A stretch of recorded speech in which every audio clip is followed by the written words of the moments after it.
Bom dia, Marcelo. É um abraço, é uma alegria estar falando com você. É uma alegria poder falar com a Raquel Lang. E quero me colocar à inteira disposição, Marcelo, para você perguntar o que você entender que seja bom perguntar. Quero cumprimentar os ouvintes da Rádio Super Condá. Quero cumprimentar os ouvintes do programa Estúdio Condá e dizer para você que vamos fazer um jogo aberto aqui, ou seja, você pergunta o que você quiser, querido. Muito obrigado pela sua atenção, presidente. Presidente, ontem aconteceu, então, a avaliação, o julgamento ou não chegou a acontecer o julgamento do seu pedido de habeas corpus, mas sim se seria julgado ou não, primeira decisão. Aí depois, estranhamente, acabou aí valendo mais a passagem marcada dos ministros para viajar do que a conclusão. Para o senhor, como é que o senhor avalia o fato dessa decisão, do seu pedido de habeas corpus ter ficado apenas para o dia 4 do próximo mês? Ô Marcelo, eu tenho evitado falar desse processo porque eu prefiro que os advogados falem. Mas, veja, eu estou sendo vítima de uma mentira que eu acho que a história, eu não sei daqui quantos anos, vai poder contar ao povo brasileiro. Porque primeiro eu sou vítima de uma mentira do jornal O Globo, que disse que eu era dono do apartamento. Por conta dessa notícia do jornal O Globo, a Polícia Federal fez um inquérito. E mentiu no inquérito e mandou para o Ministério Público. O Ministério Público pegou o inquérito mentiroso, transformou numa acusação mentirosa, que foi para o Moro. E o Moro deu uma sentença mentirosa. E veio para o TRF4, ele deu outra sentença mentirosa, porque ele sabe que eu não sou dono do apartamento, ele sabe que não tem nem indício de que eu seja dono do apartamento, e eles temem dizer que o apartamento é meu, por quê? Porque no depoimento que eu fiz ao Moro, eu disse para o Moro, Moro, você quase que está obrigado a me condenar, porque está tão compromissado com a mentira contada pelo PowerPoint do Delanhol e está tão pressionado por alguns meios de comunicação, dentre eles a Rede Globo de televisão, que me parece que a obsessão da Globo é tentar evitar que eu seja candidato a presidente da República, eu não sei o quê, porque eu já tenho mais de 60 horas de Jornal Nacional falando mal de mim, eu já tenho mais milhares de páginas da época do Globo, da Veja, falando mal de mim. Então, eu tô pedindo a Deus que a Suprema Corte analise o mérito do processo, analise as provas, analise as acusações, analise a defesa, porque se eles tiverem meio crime contra mim, eu estou fora da política, meu filho. O que eu quero, na verdade, é que eles tenham coragem de dizer, ó, o Lula tem uma telha no apartamento, o Lula tem um taco no apartamento, o Lula tem um vaso sanitário no apartamento, o Lula pagou 50 centavos pelo apartamento, o Lula tem uma escritura do apartamento, algum cartório em Santos, em Cubatão, na Praia Grande, no Guarujá, alguma coisa eles têm que mostrar para a sociedade brasileira que eu tenho apartamento. Eles inventaram uma mentira, não sabem como sair dessa mentira, não sabem, e eu espero que a Suprema Corte faça a correção necessária, porque ela é a última instância e ela não pode permitir que nenhum brasileiro seja vítima da sanidade de algumas pessoas, porque tem pessoas que são insanas, messiânicas, ou seja, inventaram uma história escabrosa, né, que foi o PowerPoint do Delanhol, que o PT é uma organização criminosa, que o PT nasceu para roubar o Brasil e que não sei das contas, sabe? E a partir dessa mentira eles continuaram contando mentira, e às vezes inventa boato, a Globo tenta transformar em verdade, e eu resolvi transformar isso, Marcelo, numa questão de honra. Tá? Resolvi transformar numa questão de honra. Haverá um dia em que essa gente vai pedir desculpa para mim. Haverá um dia em que essa gente vai pedir desculpa para mim.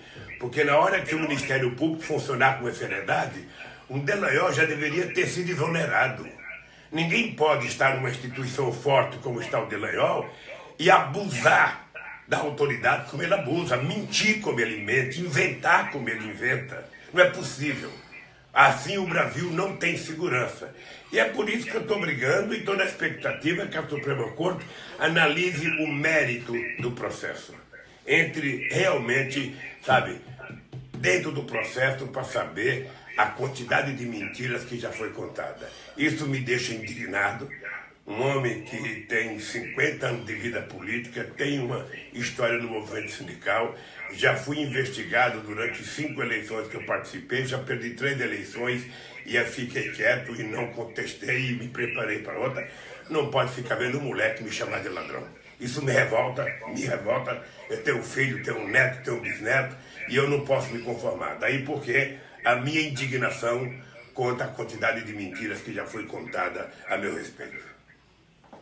Bom dia, pré-candidato Luiz Inácio Lula da Silva e Raquel Lang. Ouvindo a sua fala, a gente percebe muito clara realmente a sua indignação. O que às vezes, para nós dos meios de comunicação, aqui no interior, uma emissora independente, é complexo fazer uma análise, porque o Partido dos Trabalhadores, o senhor mesmo acaba de fazer, coloca em dúvida, quer dizer, não apenas a questão da imprensa através da Rede Globo, mas coloca em dúvida a ação das nossas instituições, Ministério Público, o próprio Judiciário, e aí as pessoas, o cidadão comum se pergunta, se alguém que tem seus recursos, que pode extrapolar todas as condições, né, até chegar à última instância, porque a gente sabe que o custo disso não é barato, se sente ameaçado, como deverá sentir-se um brasileiro que absolutamente, então, compreende que não pode confiar em ninguém? É possível mesmo nós imaginarmos que exista tamanho conluio entre praticamente todas as forças do país contra a sua pessoa?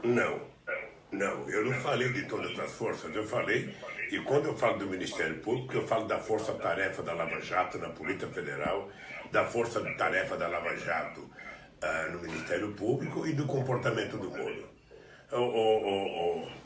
Raquel, esse processo não era nem para estar em Curitiba. O suposto apartamento que eles dizem que é meu é no Guarujá, portanto isso teria que estar em Santos. O que eles inventaram? É bom você colocar a cabeça para pensar o que aconteceu alguns meses atrás. Eles não tinham como me levar para Curitiba. Então eles inventaram uma história do offshore no Panamá. Essa offshore tinha na dona dele um apartamento do lado do suposto apartamento meu. E essa offshore tinha ligação com a AES. Então, por conta desse offshore, eles decidiram que a OAS tinha pegado o dinheiro da Petrobras para vender o apartamento para mim ou me dar um apartamento de presente. Aí prenderam até a moça. Acontece que em 5 dias ficou claro que a offshore era dona do apartamento triplex da Globo lá em Paraty. E também que a Globo era dona, o offshore era dono do helicóptero da Rede Globo de televisão. Ora, quando a imprensa divulgou, a imprensa alternativa divulgou isso, os blogs divulgaram, porque a grande imprensa não divulgou. Ora, quando isso veio à tona, o que aconteceu? Em 5 dias, desapareceu a moça, foi solta, tiraram o nome do offshore da imprensa e ninguém tocou mais no assunto, sabe? Porque não tem gente, já acharam mala de dinheiro, já acharam joia, já acharam barra de ouro, invadiram a minha de 5 filhos meus e não encontraram nada. E todos eles tinham uma máquina fotográfica pendurada no pescoço. O que eu quero é que eles tenham coragem de dizer, sabe, se encontraram joia, se encontraram ouro, se encontraram dólar na minha casa. Olha, eles deveriam ter vergonha e pedir desculpa para mim. Então eu não acuso as instituições, porque eu acho que a democracia só é constituída quando a gente tiver instituições fortes. Mas os componentes dessas instituições fortes têm que saber que por elas ser muito fortes, eles têm que ser muito responsáveis. Eles não podem brincar com pessoas, eles não podem acusar pessoas sem prova. Eles não podem mentir a respeito das pessoas. É muito melhor fazer uma investigação correta, fazer uma investigação mais demorada, mas fazer uma coisa consistente quando provar, prender, como é em qualquer lugar do mundo. Aqui eles estão mais preocupados em fazer pirotecnia do que em apurar de verdade. E tem muita gente que já fez delação que está mais rico do que entrou, porque teve gente que foi pago para fazer delação. Os delatores estão, na verdade, é só pegar a declaração do Tacla Duran, que está na Espanha, para ver o que ele fala. Então, o que eu quero apenas é justiça. O que eu quero é que, pelo amor de Deus, analisem o inquérito, votem o mérito e decidam. Agora, o que eu não posso é ser vítima de mentira, de leviandades, sabe? E é isso que eu estou indignado. Eu acho que há um conluio, sim. a um conluio de uma parte do Ministério Público, a um conluio de uma parte da Polícia Federal, junto com o seu Moro, porque o Moro sabia que não podia aceitar a acusação contra mim. O Ministério Público deveria não ter aceito o inquérito da Polícia Federal, mas aceitaram, porque o objetivo é tentar evitar que o Lula seja candidato a presidente da República. Ora, seria muito mais barato e muito mais fácil para eles encontrar um candidato e me derrotar. O Moro poderia ser candidato, o Dallagnol poderia ser candidato. Saia do seu cargo, pare de se proteger na toga e vá disputar a eleição. Porque quem fala o que eles falam não deveria estar na função que estão. Na função que eles estão, exige que eles respeitem a Constituição, exige que eles não acusem sem prova, e exige que eles tenham um comportamento de falar menos para a imprensa e falar nos autos do processo. Não é o que eles fazem.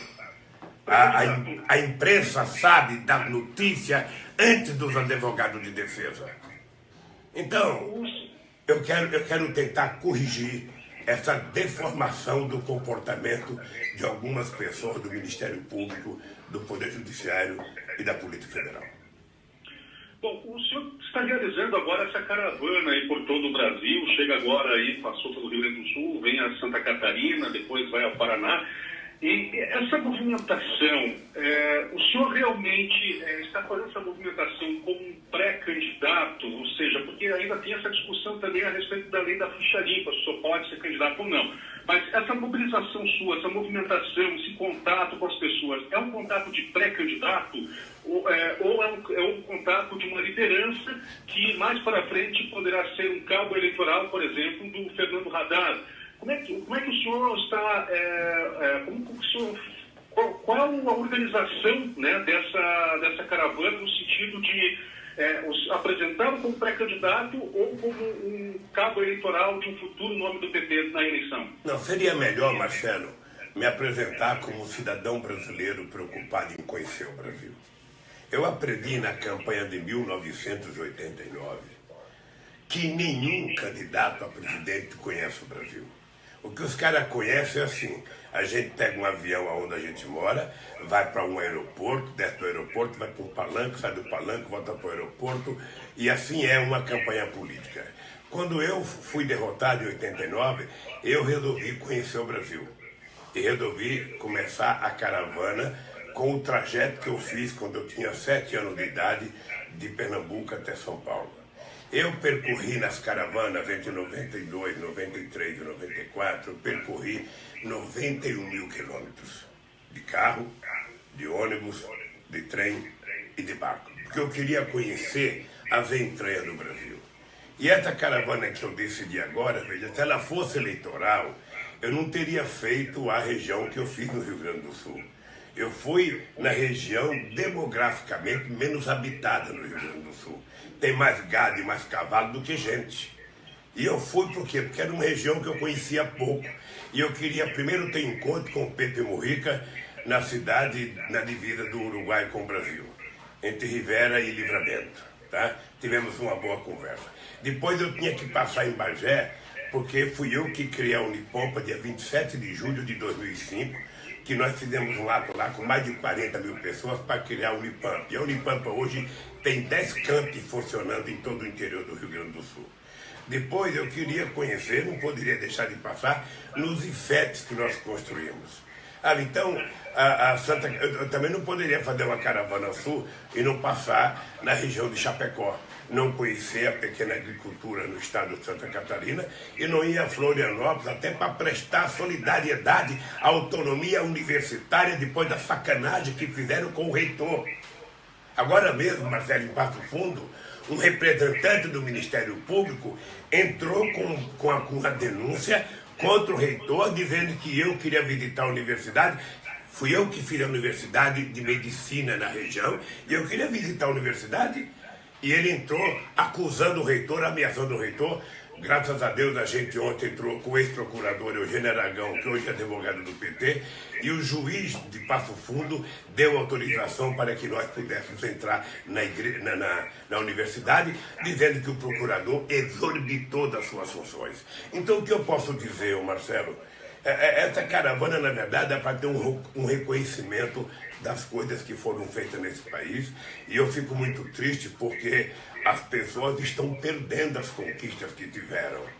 As pessoas não esquecem o que significou Minha Casa Minha Vida, o que significou Bolsa Família, o que significou ProUni, o que significou ProEd, o que significou Luz para Todos, o que significou 20 milhões de empregos nesse país.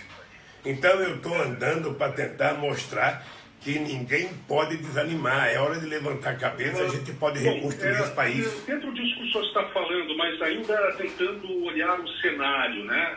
Na sua opinião, caso o senhor está olhando o cenário, o senhor está visitando as pessoas, o senhor disse que como cidadão fez um histórico de toda como o senhor começou a olhar o Brasil a partir daquela sua primeira campanha, quando o senhor perdeu para Fernando Collor de Mello. E aí eu pergunto para o senhor, hoje eu vejo a esquerda ela um tanto fragmentada no sentido de que, por exemplo, o PCdoB lança candidata, ou pré-candidata, a Manuela Dávila, o PDT com Ciro Gomes, o Boulos ali pelo PSOL. O senhor acha que o seu nome seria o único nome a unir a esquerda, ou o senhor acha que daqui a pouco a esquerda também se une em torno de um outro nome que o senhor apoiar? Ora, veja, eu não tenho, Marcelo, o domínio da esquerda. O PT, ao longo desses anos todos, teve a primazia de ter uma relação extraordinária com os outros candidatos. É importante lembrar que o Ciro já foi candidato contra mim 2 vezes. É importante lembrar que o PSB já teve candidato contra mim 2 vezes. E eu acho extraordinário que o PCdoB resolva lançar candidato, que o Bolo seja candidato, sabe? Porque eu acho que é preciso aparecer gente nova na política brasileira. O que é importante, que me dá prazer, é que com toda a divergência que possa ter esquerda, se você pegar uma somatória dos votos do Ciro, se você pegar os votos da Marina, se você pegar os votos dos outros partidos e pegar o meu, nós temos mais de 60% dos votos no primeiro turno em qualquer eleição que acontecer no Brasil. Então significa que a possibilidade da esquerda voltar ao governo é muito grande. E o Brasil precisa de um governo que possa reconstruir o país. Porque eles estão destruindo o país, estão destruindo. Ou seja, esse governo que está aí, ele só sabe vender, só sabe o que não é dele. Não é dele. O que eles estão vendendo é um patrimônio público construído ao longo de muitos e muitos anos e que são instituições que podem fazer com que o Estado possa induzir o crescimento econômico, o desenvolvimento, o incentivo à geração de empregos. E nós precisamos, então, recuperar isso. E eu não preciso teorizar. Se tem um candidato que não tem que teorizar, sou eu, porque na prática nós fizemos, quando a Europa estava desempregando 62 milhões de trabalhadores, nós aqui no Brasil criamos 20 milhões de empregos formais. Quando o mundo inteiro estava arrochando o salário, durante 12 anos aqui, nós aumentamos o salário mínimo de acordo com o crescimento do PIB e nós aumentamos os trabalhadores das categorias da sociedade, todas as categorias organizadas tiveram durante 12 anos aumento real acima da inflação. A contradição é que no Brasil, enquanto no mundo inteiro os mais ricos ganharam mais dinheiro, aqui no Brasil, apesar dos ricos terem ganho dinheiro, nós fomos o único país em que a população mais pobre teve 15% de renda proporcionalmente a mais do que os ricos nesse país. Foi o primeiro momento de subir um degrau, sabe, de ascensão social nesse país. E isso só pode ser feito, Marcelo, se você colocar os pobres no orçamento da União. Sabe, você tem no orçamento da União as Forças Armadas, você tem o Itamaraty, você tem outros ministérios. Onde é que estão os pobres? Muitas vezes os pobres não têm sindicato, muitas vezes os pobres não se organizam, não tem dinheiro para Brasília protestar, mas essa gente são brasileiros. Essa gente precisa estar no orçamento e quem lembra delas não são os sociólogos para fazer livros, são os governantes para fazer os cidadãos. Porque a pessoa comer, tomar café de manhã, almoçar e jantar todo dia, poder comer um macarrãozinho com frango no domingo, não é luxo não, é um direito que está na Bíblia, que está na Constituição e que está nos direitos humanos. E é isso que nós temos que fazer com que as pessoas mais humildes ascendam socialmente nesse país. Sabe? E aí os que são contra nós vão dizer, os aeroportos viraram rodoviária, tem muita gente no aeroporto, não dá para sair mais na rua porque tem pobre comprando carro, tem muito pobre comprando televisão, comprando geladeira, e eu quero é que compre mesmo. Eu quero é que o povo tenha a sensação de ter o seu carrinho, sua televisão, seu computador, seu celular moderno, que possa ir no restaurante, que possa ir na praia, sabe? É assim que a gente vai construir uma nação rica, uma nação soberana, uma nação feliz, sem ódio, sem preconceito, como a que nós temos hoje. A gente percebe, é muito candente, muito intenso na sua fala isso, essa sua fala não é recente. Em 2010, o senhor já colocou, enfim, que essa é a eleição do nós contra eles. Então, é complicado para nós aqui percebermos esse movimento. Tentando projetar um tempo futuro, se tudo acontecer de acordo com o que o senhor pretende, sim ou não, ou o Partido dos Trabalhadores pretende, e se vencerem a eleição, como é que vai ser, e se é interesse do Partido dos Trabalhadores, em reduzir esse nível de entrincheiramento, essa questão de um país dividido, o nós contra eles? Nós percebemos aqui que isso funciona muito bem em tempo de campanha eleitoral, mas não deixa um legado muito negativo depois?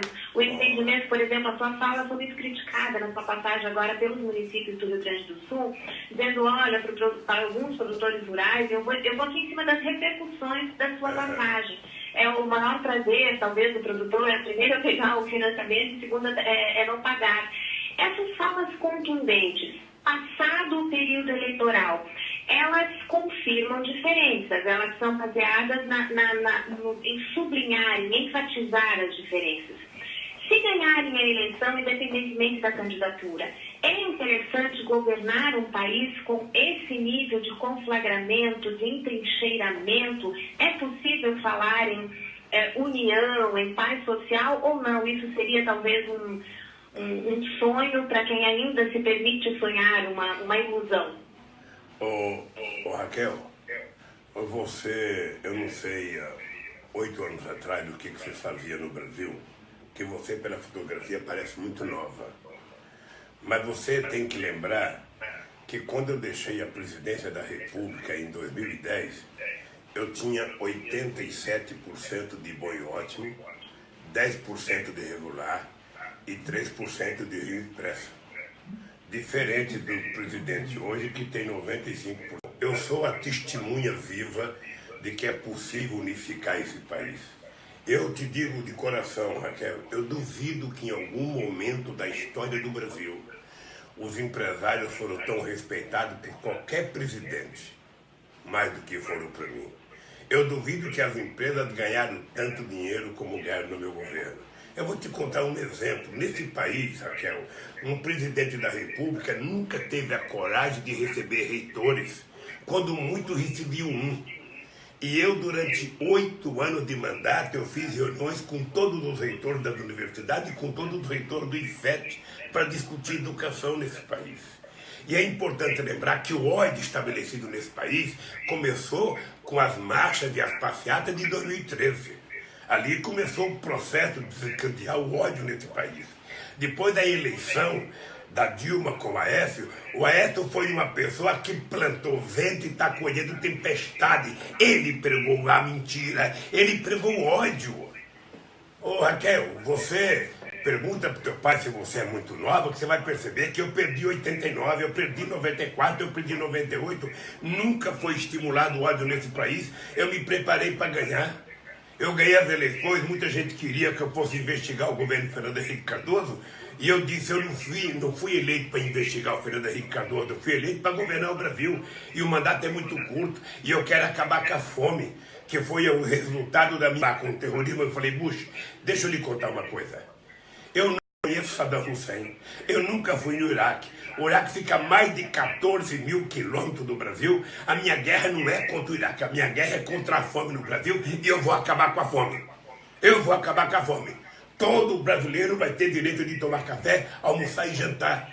E não teve ódio nesse país. Não teve ódio. Esse país foi a coisa mais tranquila do mundo. Esse país, sabe, foi um país em que, quando a ONU fez a pesquisa em 2009, esse país era o país mais alegre do mundo e o país mais otimista do mundo. Os pobres puderam entrar em shopping, os pobres puderam viajar de avião, puderam entrar na universidade. Era uma coisa maravilhosa, um país efetivamente de todos. Então eu quero ganhar para unificar o país. Sempre haverá nós e eles. Da minha parte, sempre haverá dele para nós. O Grêmio disputou com o Internacional ontem, nós tínhamos nós e eles. Era o Grêmio de um lado e o Internacional do outro. Na política é assim. Na política nós temos a direita, que muitas vezes se comporta como se fosse fascista, e temos a esquerda.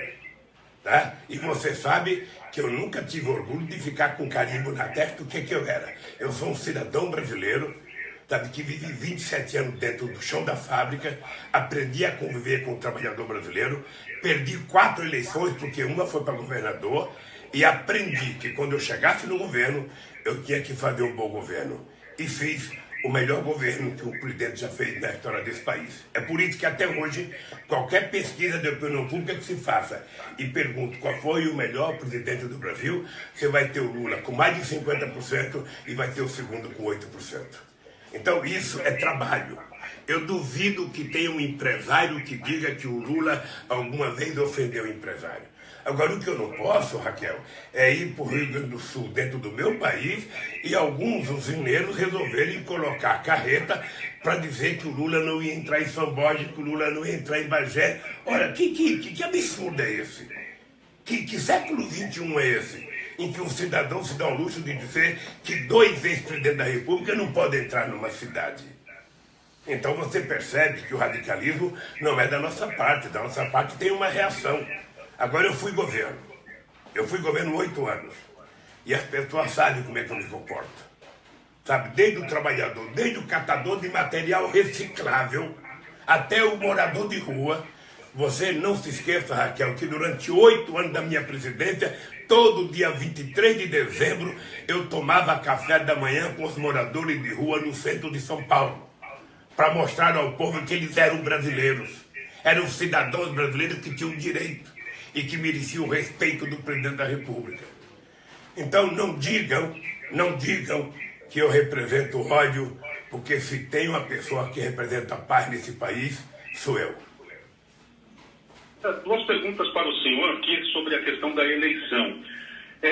Quem o senhor entende como o maior adversário do PT no pleito eleitoral deste ano? Para o senhor, Jair Bolsonaro? É o PSDB com Geraldo Alckmin? É um outsider que talvez apareça aí no cenário? E até mesmo o presidente Michel Temer ensaia aí a possibilidade de ser candidato à presidência da República também. Como é que o senhor avalia esses movimentos e esses nomes, e quem o senhor considera o maior adversário do PT? E completando aqui, que o nosso tempo já está terminando, eu queria que o senhor falasse um pouquinho também da eleição de Santa Catarina. Tem aí o deputado Décio Lima até aparecendo aí já nos 2 dígitos nas pesquisas, ou seja, o PT a princípio deve ter candidato ao governo do estado também. E como que o partido vai se organizar em Santa Catarina? O senhor tem conversado bastante com ele, que eu sei que o Décio Lima é bastante próximo do senhor. Ô Marcelo, você quer a verdade sobre quem é meu principal adversário? Quer ouvir a verdade? Com certeza. Na verdade é o seguinte, são os grandes meios de comunicação desse país, liderado pela Globo. A Globo até se ensinou a encontrar um candidato dela. Quem sabe o Luciano Huck, quem sabe outro. Ou seja, a Globo está procurando qualquer coisa, se for necessário, ela vai importar um candidato para tentar evitar que o Lula seja candidato. A única coisa que eu posso te dizer é que se eu for candidato, a chance de eu ganhar as eleições é muito grande, e se continuarem fazendo as besteiras que estão fazendo, me perseguindo, eles sabem que eu posso ganhar, inclusive, no primeiro turno. Tá? Eu ainda não sou candidato, agora eu estou querendo ser candidato de verdade, Marcelo. E eu fico muito feliz, sabe, de saber que o meu querido companheiro Décio, sabe, está crescendo nas pesquisas de opinião pública em Santa Catarina. O Décio é um deputado extraordinário. Além de ser deputado extraordinário, o Décio é uma figura humana fantástica. Tá? O povo de Blumenau sabe que ninguém nunca conseguiu fazer uma administração na qualidade que o Décio fez quando foi prefeito de Blumenau. Então, se o Décio quiser ser o candidato do PT e ele for candidato, eu acho que ele pode ganhar as eleições, porque ele é uma novidade, ele é um cara altamente preparado, uma figura humana de valor incomensurável. Eu fico muito feliz. Sabe, é importante saber que eu vou a Florianópolis, eu vou a Chapecó, eu vou a Nova Erechim, eu vou a São Miguel do Oeste, falar com o povo de Santa Catarina e em Chapecó prestar minha solidariedade ao chapecoense, porque eu acho que o que aconteceu com o chapecoense é uma coisa que não dá para a gente aceitar como uma coisa normal, a irresponsabilidade do dono de uma empresa de avião, ou seja, a ganância do lucro faz com que o cidadão seja irresponsável, quem sabe de colocar menos combustível, quem sabe de não medir adequadamente o tempo de voo do avião. Então é por isso que eu vou, mas eu quero te dizer, Raquel e Marcelo, que eu sou um homem que tem a voz rouca, que parece uma taquara rachada, mas eu estou mais para Lulinha, paz e amor do que para qualquer outra coisa. Agora eu estou indignado, sou um cidadão indignado porque eu vim invadir a casa dos meus filhos. Eu tenho certeza que eles apressaram o AVC da minha mulher e eu estou tranquilo, porque o que eu quero é provar a verdade. Eu tenho 72 anos de idade, eu quero viver muito para que essa gente peça desculpa pela barbaridade que estão fazendo comigo. Se querem ganhar, se não querem que eu seja candidato, é simples. Escolha um candidato, lance candidato, façam campanha e ganhe as eleições.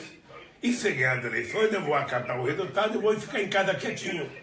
Agora, não tentem evitar que eu seja presidente com mentiras. Não tentem. Olha, a gente vai recebendo aqui, desculpa me interromper, mas a informação de que temos ainda tempo para uma pergunta, né? Enfim, em função do tempo que foi estabelecido, a gente vai se ater muito a esse tempo. Eu fico pensando e colocando em perspectiva, porque o brasileiro, ele foi do céu ao inferno num período muito curto. Então, os seus números, o seu desempenho foi um desempenho interessante, fundamentalmente à frente da economia, mas depois, sob domínio, sob o governo do próprio Partido dos Trabalhadores, nós tivemos, por exemplo, voltando um pouco no tempo, em números, né, uma queda significativa, uma retração muito intensa na economia. Na série histórica do Instituto Brasileiro de Geografia e Estatística, que começou em 96, nós tivemos em 2015 a maior queda do PIB. Então, o PIB despencou. Ouvindo a sua fala, e claro que nisso é uma fala invada de intenção de ser o novo, mais uma vez presidente da República, como é que se faz essa percepção de tempo? Sob o governo Lula, os números eram bons, a sua aprovação na saída do governo foi ótima, mas aí teve o período Dilma. E no período Dilma, a gente foi, em função, e isso é que eu quero compreender, em função do que nós fomos despencando e fomos começando a nos encolher, a gente aqui na rádio fazendo comentários dizendo, olha, PIB negativo, como é que se explica um crescimento negativo? O que eu quero chegar com essa contextualização é o seguinte, se fala muito no efeito do recall, só dizendo o seu nome já existe toda uma expectativa positiva e aí vem o seu protagonismo nas pesquisas. Mas na prática, como é que se retoma o crescimento de um país? É só dizer, apresentar um currículo que a situação se resolve ou deixando um pouco de lado esse discurso tão conflagrado? Qual seria a aposta do Partido dos Trabalhadores para o futuro, para o Brasil reencontrar o caminho do crescimento? Raquel, vamos voltar um pouquinho ao passado recente. Quando eu tomei posse em 2003, as manchetes de jornais era que eu não tinha como governar o Brasil, porque o Brasil estava quebrado. Todo ano o Malan ia para Nova York arrumar dinheiro para fazer o fechamento de caixa. O Brasil devia 30 bilhões de dólares ao FMI e o Brasil não tinha dinheiro para financiar as suas importações.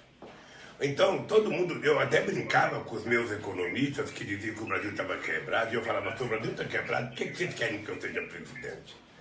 Eu assumi a presidência da República, o Brasil tinha inflação de 12%, desemprego estava perto, sabe, de 11%, e o Brasil estava numa pendura devendo ao FMI. O que nós fizemos? eu fiz um ajuste fiscal, talvez o mais duro ajuste fiscal que alguém já fez. Troquei um pouco da gordura política que eu tinha para fazer com que houvesse um ajuste. E é importante lembrar que em 2004 a economia já cresceu 5,8%. Depois veio a crise do mensalão, o PIB caiu e nós resolvemos fazer mais política social. E nós conseguimos, em 2005, pagar o que devíamos à FMI. Nós chegamos a 100 bilhões de dólares de exportação, que era um feito extraordinário. E aí nós passamos a combinar, sabe, aumento de exportação com aumento do mercado interno, aumento do salário mínimo sem causar inflação, aumento do salário sem causar inflação, incluindo os pobres com políticas sociais. Várias políticas sociais, que vai do Luz para Toda, ao PAA, ao Pronaf. Tá? Esse foi o nosso milagre.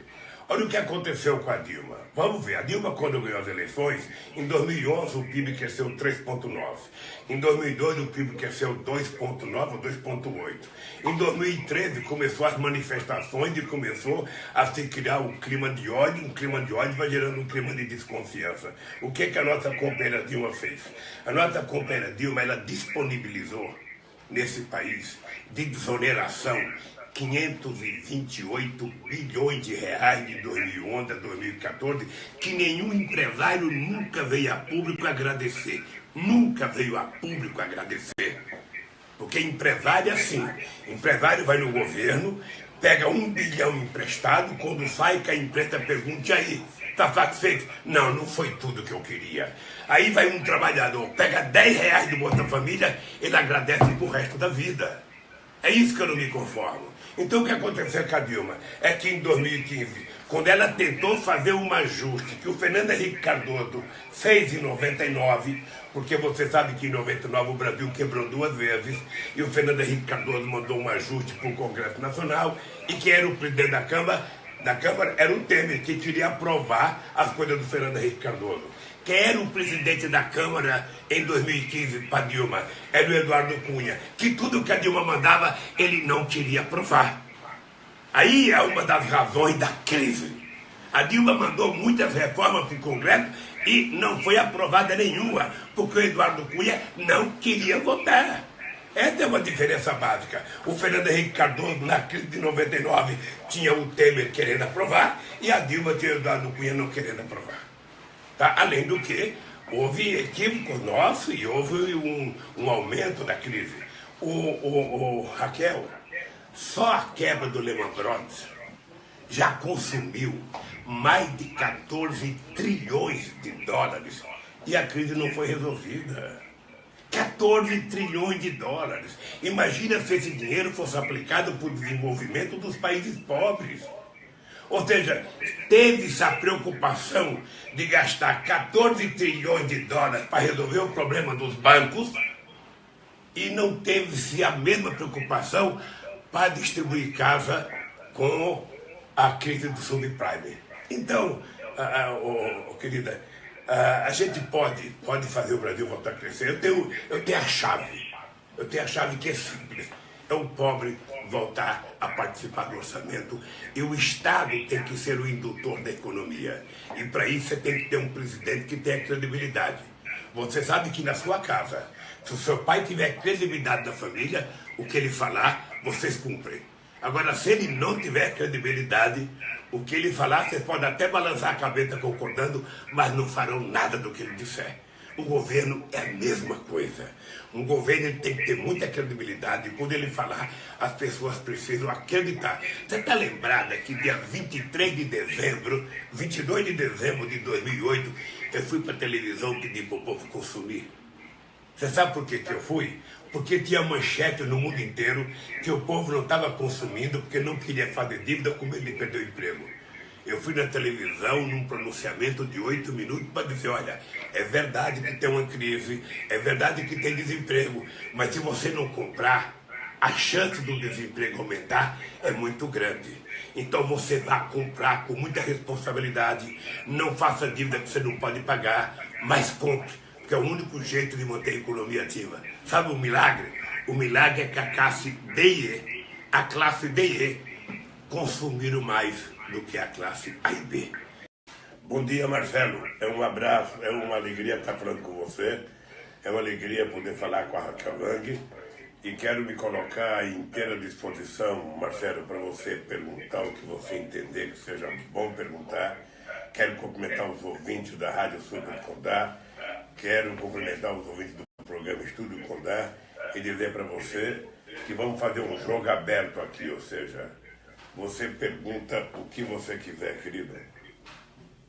Muito obrigado pela sua atenção, presidente. Presidente, ontem aconteceu, então, a avaliação, o julgamento ou não chegou a acontecer o julgamento do seu pedido de habeas corpus, mas sim se seria julgado ou não, primeira decisão. Aí depois, estranhamente, acabou aí valendo mais a passagem marcada dos ministros para viajar do que a conclusão. Para o senhor, como é que o senhor avalia o fato dessa decisão, do seu pedido de habeas corpus ter ficado apenas para o dia 4 do próximo mês? Ô Marcelo, eu tenho evitado falar desse processo porque eu prefiro que os advogados falem. Mas, veja, eu estou sendo vítima de uma mentira que eu acho que a história, eu não sei daqui quantos anos, vai poder contar ao povo brasileiro. Porque, primeiro, eu sou vítima de uma mentira do jornal O Globo, que disse que eu era dono do apartamento. Por conta dessa notícia do jornal O Globo, a Polícia Federal fez um inquérito. E mentiu no inquérito e mandou para o Ministério Público. O Ministério Público pegou o inquérito mentiroso, transformou numa acusação mentirosa, que foi para o Moro. E o Moro deu uma sentença mentirosa. E veio para o TRF4, ele deu outra sentença mentirosa, porque ele sabe que eu não sou dono do apartamento, ele sabe que não tem nem indício de que eu seja dono do apartamento, e eles temem dizer que o apartamento é meu, por quê? Porque no depoimento que eu fiz ao Moro, eu disse para o Moro, Moro, você quase que está obrigado a me condenar, porque está tão compromissado com a mentira contada pelo PowerPoint do Delanhol e está tão pressionado por alguns meios de comunicação, dentre eles a Rede Globo de televisão, que me parece que a obsessão da Globo é tentar evitar que eu seja candidato a presidente da República, ou não sei o quê, porque eu já tenho mais de 60 horas de Jornal Nacional falando mal de mim, eu já tenho mais milhares de páginas da época do Globo, da Veja, falando mal de mim. Então, eu tô pedindo a Deus que a Suprema Corte analise o mérito do processo, analise as provas, analise as acusações, analise a defesa, porque se eles tiverem meio crime contra mim, eu estou fora da política, meu filho. O que eu quero, na verdade, é que eles tenham coragem de dizer, ó, o Lula tem uma telha no apartamento, o Lula tem um taco no apartamento, o Lula tem o vaso sanitário no apartamento, o Lula pagou 50 centavos pelo apartamento, o Lula tem uma escritura do apartamento, algum cartório em Santos, em Cubatão, na Praia Grande, no Guarujá, alguma coisa eles têm que mostrar para a sociedade brasileira que eu tenho apartamento. Eles inventaram uma mentira, não sabem como sair dessa mentira, não sabem, e eu espero que a Suprema Corte faça a correção necessária, porque ela é a última instância e ela não pode permitir que nenhum brasileiro seja vítima da sanidade de algumas pessoas, porque tem pessoas que são insanas, messiânicas, ou seja, inventaram uma história escabrosa, né, que foi o PowerPoint do Delanhol, que o PT é uma organização criminosa, que o PT nasceu para roubar o Brasil e que não sei das contas, sabe? E a partir dessa mentira, eles continuaram contando mentira, e às vezes inventa boato, a Globo tenta transformar em verdade, e eu resolvi transformar isso, Marcelo, numa questão de honra. Tá? Resolvi transformar numa questão de honra. Haverá um dia em que essa gente vai pedir desculpa para mim. Haverá um dia em que essa gente vai pedir desculpa para mim. Porque na hora que o Ministério Público funcionar com seriedade, o Delanhol já deveria ter sido exonerado. Ninguém pode estar numa instituição forte como está o Delanhol e abusar da autoridade como ele abusa, mentir como ele mente, inventar como ele inventa. Não é possível. Assim o Brasil não tem segurança. E é por isso que eu estou brigando e estou na expectativa que a Suprema Corte analise o mérito do processo. Entre realmente, sabe, dentro do processo para saber a quantidade de mentiras que já foi contada. Isso me deixa indignado, um homem que tem 50 anos de vida política, tem uma história no movimento sindical, já fui investigado durante 5 eleições que eu participei, já perdi 3 eleições e eu fiquei quieto e não contestei e me preparei para outra. Não pode ficar vendo um moleque me chamar de ladrão. Isso me revolta, me revolta. Eu tenho um filho, tenho um neto, tenho um bisneto e eu não posso me conformar. Daí porque a minha indignação contra a quantidade de mentiras que já foi contada a meu respeito.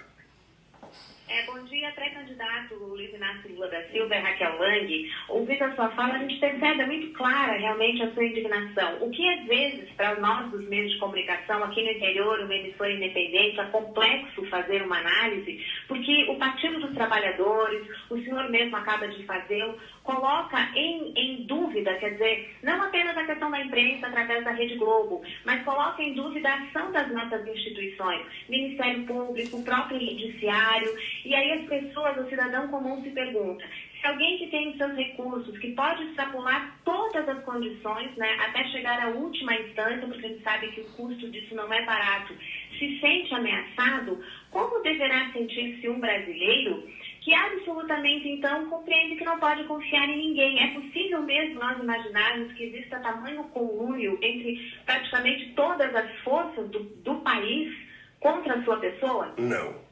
Não, eu não falei de todas as forças, eu falei, e quando eu falo do Ministério Público, eu falo da força-tarefa da Lava Jato na Polícia Federal, da força-tarefa da Lava Jato no Ministério Público e do comportamento do Moro. Raquel, esse processo não era nem para estar em Curitiba.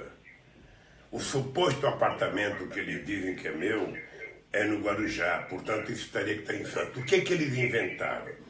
É bom você colocar a cabeça para pensar o que aconteceu alguns meses atrás. Eles não tinham como me levar para Curitiba. Então eles inventaram uma história do offshore no Panamá. Essa offshore tinha na dona dele um apartamento do lado do suposto apartamento meu. E essa offshore tinha ligação com a AES. Então, por conta desse offshore, eles decidiram que a OAS tinha pegado o dinheiro da Petrobras para vender o apartamento para mim ou me dar um apartamento de presente. Aí prenderam até a moça. Acontece que em 5 dias ficou claro que a offshore era dona do apartamento triplex da Globo lá em Paraty. E também que a Globo era dona, o offshore era dono do helicóptero da Rede Globo de televisão. Ora, quando a imprensa divulgou, a imprensa alternativa divulgou isso, os blogs divulgaram, porque a grande imprensa não divulgou. Ora, quando isso veio à tona, o que aconteceu? Em 5 dias, desapareceu a moça, foi solta, tiraram o nome do offshore da imprensa e ninguém tocou mais no assunto, sabe? Porque não tem gente, já acharam mala de dinheiro, já acharam joia, já acharam barra de ouro, invadiram a minha de 5 filhos meus e não encontraram nada. E todos eles tinham uma máquina fotográfica pendurada no pescoço. O que eu quero é que eles tenham coragem de dizer, sabe, se encontraram joia, se encontraram ouro, se encontraram dólar na minha casa. Olha, eles deveriam ter vergonha e pedir desculpa para mim. Então eu não acuso as instituições, porque eu acho que a democracia só é constituída quando a gente tiver instituições fortes. Mas os componentes dessas instituições fortes têm que saber que por elas ser muito fortes, eles têm que ser muito responsáveis. Eles não podem brincar com pessoas, eles não podem acusar pessoas sem prova, eles não podem mentir a respeito das pessoas. É muito melhor fazer uma investigação correta, fazer uma investigação mais demorada, mas fazer uma coisa consistente quando provar, prender, como é em qualquer lugar do mundo. Aqui eles estão mais preocupados em fazer pirotecnia do que em apurar de verdade. E tem muita gente que já fez delação que está mais rico do que entrou, porque teve gente que foi pago para fazer delação. Os delatores estão, na verdade, é só pegar a declaração do Tacla Duran, que está na Espanha, para ver o que ele fala. Então, o que eu quero apenas é justiça. O que eu quero é que, pelo amor de Deus, analise o inquérito, votem o mérito e decidam. Agora, o que eu não posso é ser vítima de mentira, de leviandades, sabe? E é isso que eu estou indignado. Eu acho que há um conluio, sim. a um conluio de uma parte do Ministério Público, a um conluio de uma parte da Polícia Federal, junto com o seu Moro, porque o Moro sabia que não podia aceitar a acusação contra mim. O Ministério Público deveria não ter aceito o inquérito da Polícia Federal, mas aceitaram, porque o objetivo é tentar evitar que o Lula seja candidato a presidente da República. Ora, seria muito mais barato e muito mais fácil para eles encontrar um candidato e me derrotar.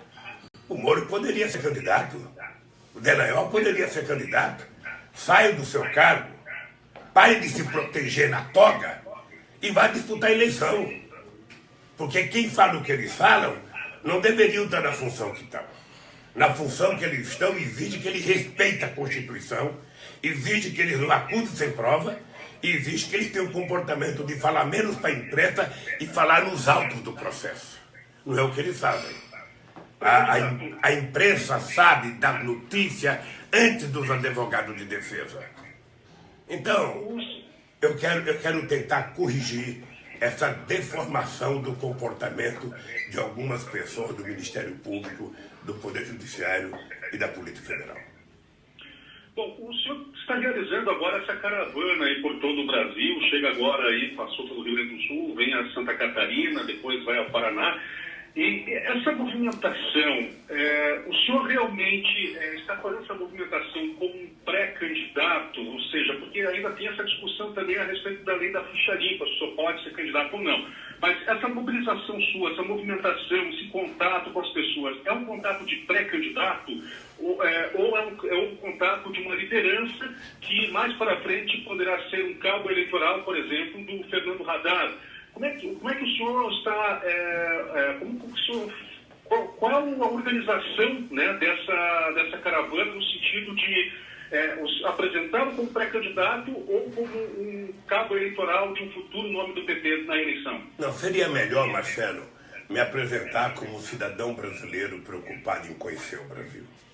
Eu aprendi na campanha de 1989 que nenhum candidato a presidente conhece o Brasil.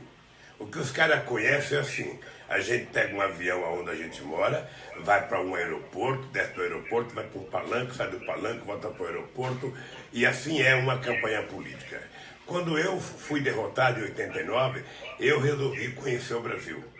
E resolvi começar a caravana com o trajeto que eu fiz quando eu tinha 7 anos de idade, de Pernambuco até São Paulo. Eu percorri nas caravanas entre 92, 93 e 94, eu percorri 91 mil quilômetros de carro, de ônibus, de trem e de barco, porque eu queria conhecer as entranhas do Brasil. E essa caravana que eu decidi agora, veja, se ela fosse eleitoral, eu não teria feito a região que eu fiz no Rio Grande do Sul. Eu fui na região demograficamente menos habitada no Rio Grande do Sul. Tem mais gado e mais cavalo do que gente. E eu fui por quê? Porque era uma região que eu conhecia pouco. E eu queria primeiro ter encontro com o Pepe Mujica na cidade, na divisa do Uruguai com o Brasil, entre Rivera e Livramento. Tá? Tivemos uma boa conversa. Depois eu tinha que passar em Bagé, porque fui eu que criei a Unipampa dia 27 de julho de 2005, que nós fizemos um ato lá com mais de 40 mil pessoas para criar a Unipampa. E a Unipampa hoje tem 10 campi funcionando em todo o interior do Rio Grande do Sul. Depois eu queria conhecer, não poderia deixar de passar, nos IFETs que nós construímos. Então, eu também não poderia fazer uma caravana sul e não passar na região de Chapecó, não conhecer a pequena agricultura no estado de Santa Catarina e não ir a Florianópolis até para prestar solidariedade à autonomia universitária depois da sacanagem que fizeram com o reitor. Agora mesmo, Marcelo, em Passo Fundo, um representante do Ministério Público entrou com a denúncia contra o reitor, dizendo que eu queria visitar a universidade. Fui eu que fiz a Universidade de Medicina na região, e eu queria visitar a universidade, e ele entrou acusando o reitor, ameaçando o reitor. Graças a Deus, a gente ontem entrou com o ex-procurador Eugênio Aragão, que hoje é advogado do PT, e o juiz de Passo Fundo deu autorização para que nós pudéssemos entrar na universidade, dizendo que o procurador exorbitou das suas funções. Então, o que eu posso dizer, Marcelo? Essa caravana, na verdade, é para ter um reconhecimento das coisas que foram feitas nesse país. E eu fico muito triste porque as pessoas estão perdendo as conquistas que tiveram. As pessoas não esquecem o que significou Minha Casa Minha Vida, o que significou Bolsa Família, o que significou ProUni, o que significou ProEd, o que significou Luz para Todos, o que significou 20 milhões de empregos nesse país. Então eu estou andando para tentar mostrar que ninguém pode desanimar. É hora de levantar a cabeça, a gente pode reconstruir esse país. Dentro disso que o senhor está falando, mas ainda tentando olhar o cenário, né? Na sua opinião, caso o senhor está olhando o cenário, o senhor está visitando as pessoas, o senhor disse que como cidadão fez um histórico de toda como o senhor começou a olhar o Brasil a partir daquela sua primeira campanha, quando o senhor perdeu para Fernando Collor de Mello. E aí eu pergunto para o senhor, hoje eu vejo a esquerda ela um tanto fragmentada no sentido de que, por exemplo, o PCdoB lança candidata, ou pré-candidata, a Manuela Dávila, o PDT com Ciro Gomes, o Boulos ali pelo PSOL. O senhor acha que o seu nome seria o único nome a unir a esquerda, ou o senhor acha que daqui a pouco a esquerda também se une em torno de um outro nome que o senhor apoiar? Ora, veja, eu não tenho, Marcelo, domínio da esquerda. O PT, ao longo desses anos todos, teve a primazia de ter uma relação extraordinária com os outros candidatos. É importante lembrar que o Ciro já foi candidato contra mim 2 vezes. É importante lembrar que o PSB já teve candidato contra mim 2 vezes. E eu acho extraordinário que o PCdoB resolva lançar candidato, que o Bolo seja candidato, sabe? Porque eu acho que é preciso aparecer gente nova na política brasileira.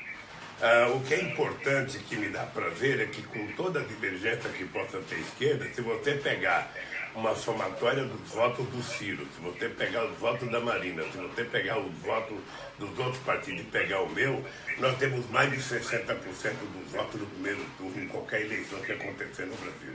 Então significa que a possibilidade da esquerda voltar ao governo é muito grande. E o Brasil precisa de um governo que possa reconstruir o país. Porque eles estão destruindo o país, estão destruindo. Ou seja, esse governo que está aí, ele só sabe vender, só sabe o que não é dele. Não é dele. O que eles estão vendendo é um patrimônio público construído ao longo de muitos e muitos anos e que são instituições que podem fazer com que o Estado possa induzir o crescimento econômico, o desenvolvimento, o incentivo à geração de empregos. E nós precisamos, então, recuperar isso.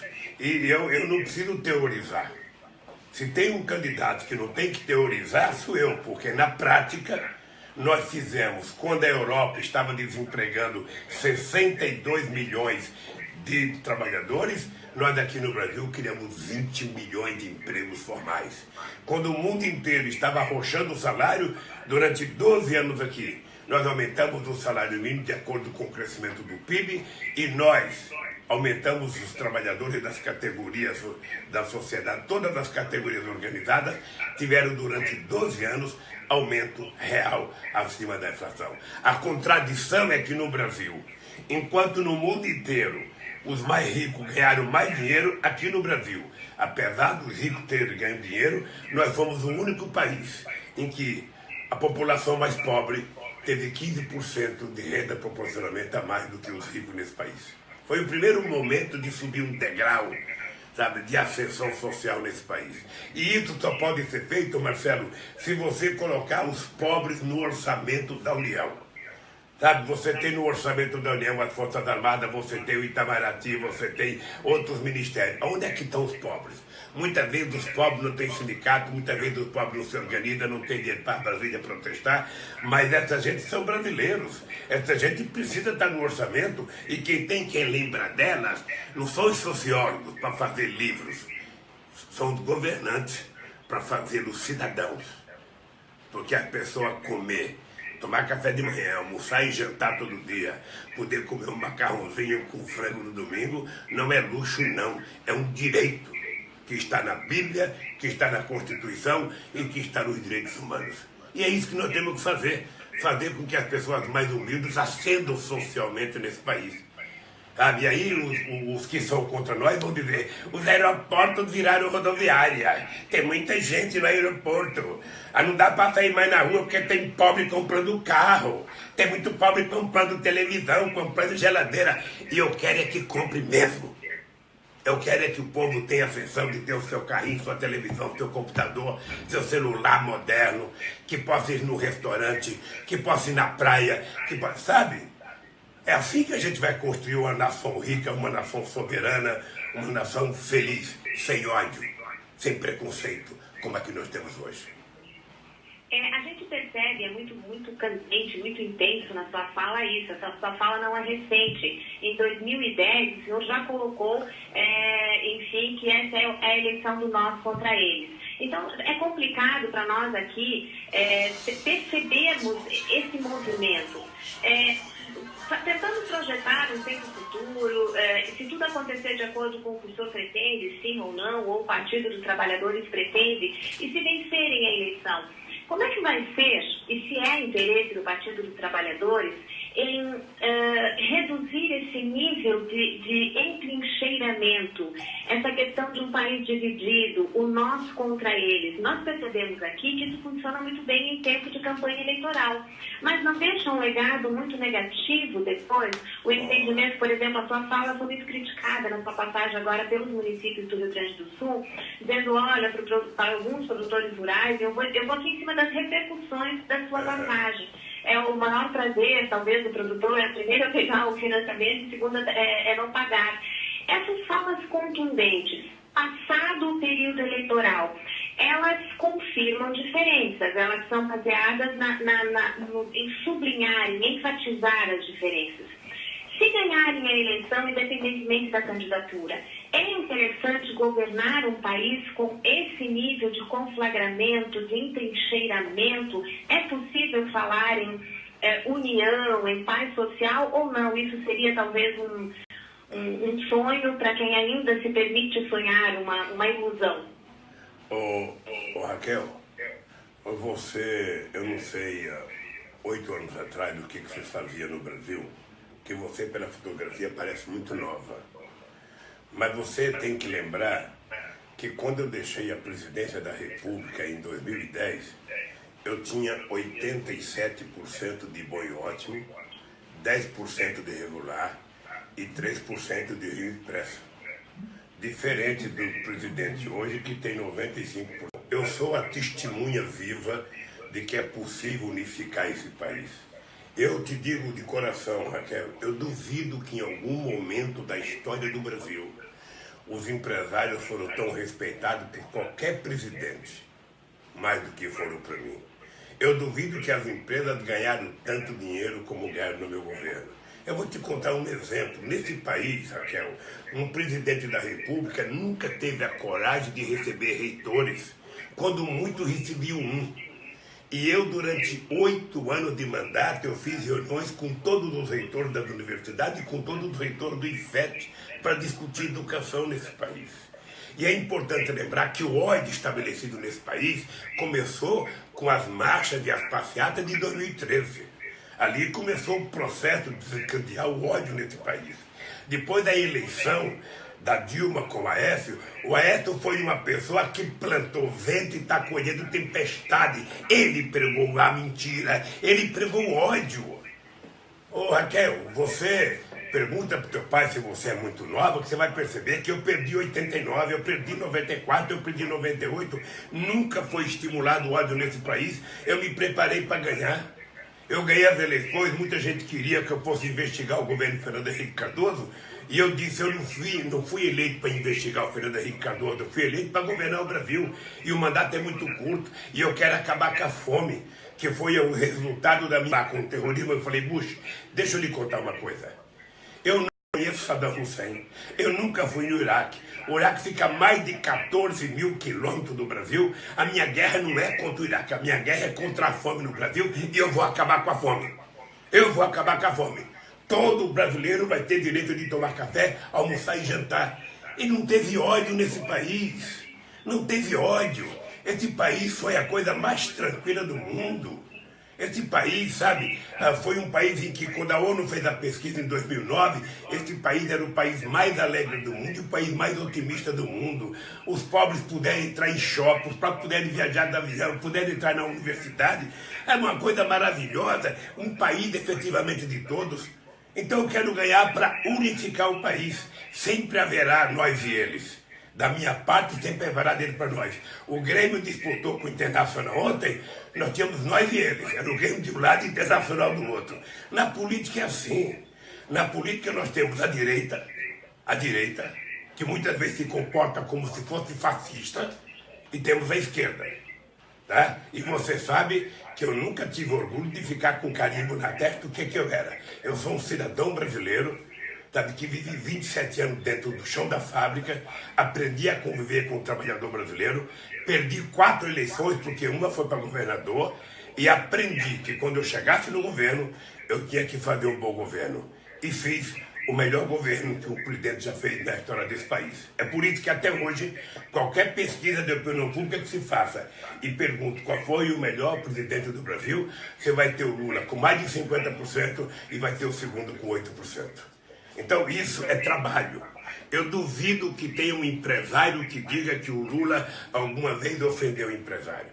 Agora, o que eu não posso, Raquel, é ir para o Rio Grande do Sul, dentro do meu país, e alguns usineiros resolverem colocar carreta para dizer que o Lula não ia entrar em São Borja, que o Lula não ia entrar em Bagé. Ora, que absurdo é esse? Que século XXI é esse? Em que um cidadão se dá o luxo de dizer que 2 ex-presidentes da República não podem entrar numa cidade. Então você percebe que o radicalismo não é da nossa parte tem uma reação. Agora eu fui governo 8 anos, e as pessoas sabem como é que eu me comporto. Sabe, desde o trabalhador, desde o catador de material reciclável, até o morador de rua. Você não se esqueça, Raquel, que durante 8 anos da minha presidência, todo dia 23 de dezembro, eu tomava café da manhã com os moradores de rua no centro de São Paulo, para mostrar ao povo que eles eram brasileiros, eram cidadãos brasileiros que tinham direito e que mereciam o respeito do presidente da República. Então não digam que eu represento ódio, porque se tem uma pessoa que representa a paz nesse país, sou eu. 2 perguntas para o senhor aqui sobre a questão da eleição. Quem o senhor entende como o maior adversário do PT no pleito eleitoral deste ano? Para o senhor é Jair Bolsonaro? É o PSDB com Geraldo Alckmin? É um outsider que talvez apareça aí no cenário? E até mesmo o presidente Michel Temer ensaia aí a possibilidade de ser candidato à presidência da República também. Como é que o senhor avalia esses movimentos e esses nomes e quem o senhor considera o maior adversário do PT? E completando aqui, que o nosso tempo já está terminando, eu queria que o senhor falasse um pouquinho também da eleição de Santa Catarina. Tem aí o deputado Décio Lima até aparecendo aí já nos 2 dígitos nas pesquisas, ou seja, o PT a princípio deve ter candidato ao governo do estado também. E como que o partido vai se organizar em Santa Catarina? O senhor tem conversado bastante com ele, que eu sei que o Décio Lima é bastante próximo do senhor. Ô Marcelo, você quer a verdade sobre quem é meu principal adversário? Quer ouvir a verdade? Com certeza. Na verdade é o seguinte, são os grandes meios de comunicação desse país, liderado pela Globo. A Globo até se ensinou a encontrar um candidato dela, quem sabe o Luciano Huck, quem sabe outro. Ou seja, a Globo está procurando qualquer coisa, se for necessário, ela vai importar um candidato para tentar evitar que o Lula seja candidato. A única coisa que eu posso te dizer é que se eu for candidato, a chance de eu ganhar as eleições é muito grande, e se continuarem fazendo as besteiras que estão fazendo, me perseguindo, eles sabem que eu posso ganhar, inclusive, no primeiro turno. Tá? Eu ainda não sou candidato, agora eu estou querendo ser candidato de verdade, Marcelo. E eu fico muito feliz, sabe, de saber que o meu querido companheiro Décio, sabe, está crescendo nas pesquisas de opinião pública em Santa Catarina. O Décio é um deputado extraordinário. Além de ser deputado extraordinário, o Décio é uma figura humana fantástica. Tá? O povo de Blumenau sabe que que ninguém nunca conseguiu fazer uma administração na qualidade que o Décio fez quando foi prefeito de Blumenau. Então, se o Décio quiser ser o candidato do PT e ele for candidato, eu acho que ele pode ganhar as eleições, porque ele é uma novidade, ele é um cara altamente preparado, uma figura humana de valor incomensurável. Eu fico muito feliz.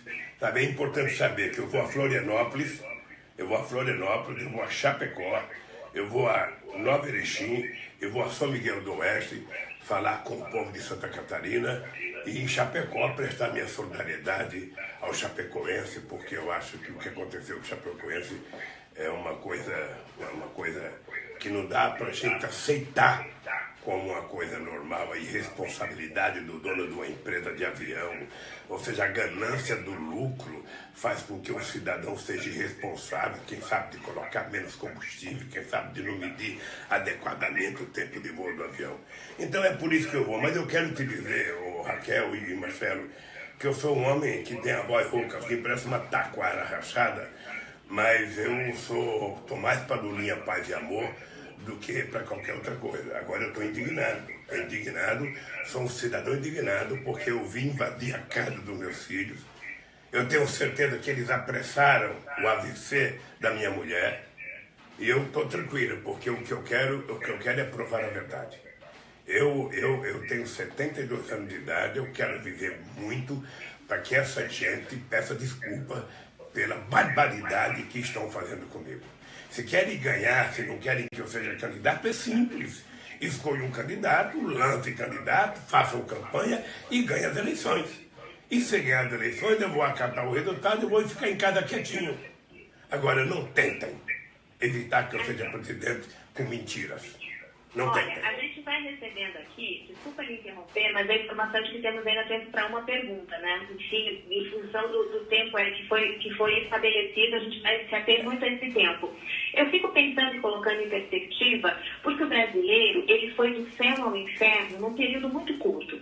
Então, os seus números, o seu desempenho foi um desempenho interessante, fundamentalmente à frente da economia, mas depois, sob domínio, sob o governo do próprio Partido dos Trabalhadores, nós tivemos, por exemplo, voltando um pouco no tempo, em números, né, uma queda significativa, uma retração muito intensa na economia. Na série histórica do Instituto Brasileiro de Geografia e Estatística, que começou em 96, nós tivemos em 2015 a maior queda do PIB. Então, o PIB despencou. Ouvindo a sua fala, e claro que nisso é uma fala invada de intenção de ser o novo, mais uma vez presidente da República, como é que se faz essa percepção de tempo? Sob o governo Lula, os números eram bons, a sua aprovação na saída do governo foi ótima, mas aí teve o período Dilma. E no período Dilma, a gente foi, em função, e isso é que eu quero compreender, em função do que nós fomos despencando e fomos começando a nos encolher, a gente aqui na rádio fazendo comentários dizendo, olha, PIB negativo, como é que se explica um crescimento negativo? O que eu quero chegar com essa contextualização é o seguinte, se fala muito no efeito do recall, só dizendo o seu nome já existe toda uma expectativa positiva e aí vem o seu protagonismo nas pesquisas. Mas na prática, como é que se retoma o crescimento de um país? É só dizer, apresentar um currículo que a situação se resolve ou deixando um pouco de lado esse discurso tão conflagrado? Qual seria a aposta do Partido dos Trabalhadores para o futuro, para o Brasil reencontrar o caminho do crescimento? Raquel, vamos voltar um pouquinho ao passado recente. Quando eu tomei posse em 2003, as manchetes de jornais era que eu não tinha como governar o Brasil, porque o Brasil estava quebrado. Todo ano o Malan ia para Nova York arrumar dinheiro para fazer o fechamento de caixa. O Brasil devia 30 bilhões de dólares ao FMI e o Brasil não tinha dinheiro para financiar as suas importações. Então, todo mundo, eu até brincava com os meus economistas que diziam que o Brasil estava quebrado, e eu falava, se o Brasil está quebrado, por que vocês querem que eu seja presidente? Eu assumi a presidência da República, o Brasil tinha inflação de 12%, desemprego estava perto, sabe, de 11%, e o Brasil estava numa pendura devendo ao FMI. O que nós fizemos? eu fiz um ajuste fiscal, talvez o mais duro ajuste fiscal que alguém já fez. Troquei um pouco da gordura política que eu tinha para fazer com que houvesse um ajuste. E é importante lembrar que em 2004 a economia já cresceu 5,8%. Depois veio a crise do mensalão, o PIB caiu e nós resolvemos fazer mais política social. E nós conseguimos, em 2005, pagar o que devíamos à FMI. Nós chegamos a 100 bilhões de dólares de exportação, que era um feito extraordinário. E aí nós passamos a combinar, sabe, aumento de exportação com aumento do mercado interno, aumento do salário mínimo sem causar inflação, aumento do salário sem causar inflação, incluindo os pobres com políticas sociais. Várias políticas sociais, que vai do Luz para Toda, ao PAA, ao Pronaf. Tá? Esse foi o nosso milagre. Olha o que aconteceu com a Dilma. Vamos ver, a Dilma, quando ganhou as eleições, em 2011 o PIB cresceu 3,9%. Em 2002 o PIB cresceu 2,9% ou 2,8%. Em 2013 começou as manifestações e começou a se criar um clima de ódio vai gerando um clima de desconfiança. O que a nossa companheira Dilma fez? A nossa companheira Dilma, ela disponibilizou nesse país de desoneração 528 bilhões de reais de 2011 a 2014, que nenhum empresário nunca veio a público agradecer. Nunca veio a público agradecer. Porque empresário é assim. Empresário vai no governo, pega 1 bilhão emprestado, quando sai que a empresa pergunta, e aí, está satisfeito? Não, não foi tudo que eu queria. Aí vai um trabalhador, pega 10 reais do Bolsa Família, ele agradece pro resto da vida. É isso que eu não me conformo. Então o que aconteceu com a Dilma é que em 2015, quando ela tentou fazer um ajuste que o Fernando Henrique Cardoso fez em 99, porque você sabe que em 99 o Brasil quebrou 2 vezes, e o Fernando Henrique Cardoso mandou um ajuste para o Congresso Nacional, e quem era o presidente da Câmara era o Temer, que queria aprovar as coisas do Fernando Henrique Cardoso. Quem era o presidente da Câmara em 2015 para Dilma? Era o Eduardo Cunha, que tudo que a Dilma mandava, ele não queria aprovar. Aí é uma das razões da crise. A Dilma mandou muitas reformas para o Congresso e não foi aprovada nenhuma, porque o Eduardo Cunha não queria votar. Essa é uma diferença básica. O Fernando Henrique Cardoso, na crise de 99, tinha o Temer querendo aprovar e a Dilma tinha o Eduardo Cunha não querendo aprovar. Tá? Além do que, houve equívocos nossos e houve um aumento da crise. Raquel, só a quebra do Lehman Brothers já consumiu mais de 14 trilhões de dólares e a crise não foi resolvida. 14 trilhões de dólares. Imagina se esse dinheiro fosse aplicado para o desenvolvimento dos países pobres. Ou seja, teve-se a preocupação de gastar 14 trilhões de dólares para resolver o problema dos bancos e não teve-se a mesma preocupação para distribuir casa com a crise do subprime. Então, querida, a gente pode fazer o Brasil voltar a crescer. Eu tenho a chave. Eu tenho a chave que é simples.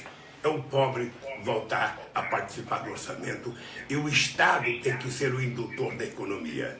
E para isso você tem que ter um presidente que tenha credibilidade. Você sabe que na sua casa, se o seu pai tiver credibilidade da família, o que ele falar, vocês cumprem. Agora, se ele não tiver credibilidade, o que ele falar, vocês podem até balançar a cabeça concordando, mas não farão nada do que ele disser. O governo é a mesma coisa.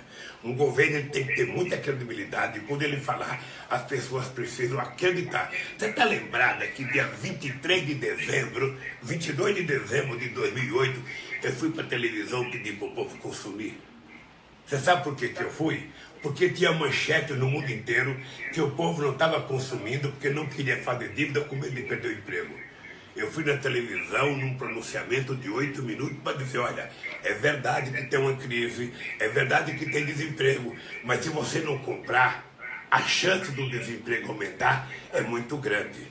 Então você vai comprar com muita responsabilidade, não faça dívida que você não pode pagar, mas compre, porque é o único jeito de manter a economia ativa. Sabe o milagre? O milagre é que a classe D e E consumiram mais do que a classe A e B.